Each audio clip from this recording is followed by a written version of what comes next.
ধন্যবাদ টিপু। কৃষি প্রধান জেলা কিন্তু রাজবাড়ী। এই জেলায় বিশেষ করে এই শীতকালীন যে আগাম শাকসবজি প্রায় সব সবজি আবাদ হয়ে থাকে। বিশেষ করে ফুলকপি, বাঁধাকপি, লাউ, সিম, ঝিঙা, শসা, তারপরে যত আসলে শীতকালীন সবজি আছে প্রতিটা শাকসবজি কিন্তু রাজবাড়ীর প্রতিটি মাঠে মাঠে এখন উৎপাদন করছে কৃষক। এই খুব সকাল থেকে কিন্তু আমরা এসে দেখেছি যে কৃষক কিন্তু তার উৎপাদিত ফসল বাজারে নিয়ে যাচ্ছে। আমি একটু দেখাবো যে আমার পাশেই কিন্তু লাউয়ের ক্ষেত আছে। এছাড়াও কিন্তু এর পাশে প্রতিটি শাকসবজির ক্ষেতে আমরা দেখেছি, বিশেষ করে উঁচু এবং চরাঞ্চলের জমিগুলোতে কিন্তু এই শীতকালীন সবজির আবাদ হয়ে থাকে।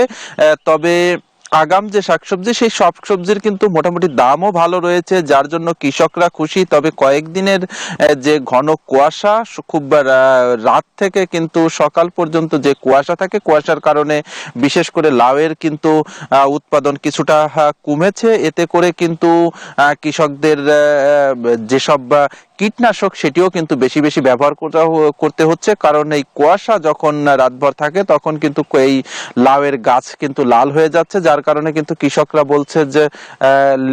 বলছে যে আসলে তাদের আগের থেকে যে উৎপাদন সেই উৎপাদন খরচ অনেকটাই বেড়েছে। তবে তাদের যে দাম সেই দাম নিয়ে মোটামুটি এখন অবধি তারা সন্তুষ্ট। তবে আর কিছুদিন পরে কিন্তু শাকসবজির উৎপাদন এবং বাজারেও বেশি উঠবে, সেটিতে কিন্তু যদি দামে ধস নামে তাহলে কিন্তু তারা ক্ষতির কথাও কিন্তু আমাদেরকে জানিয়েছে। মূলত এত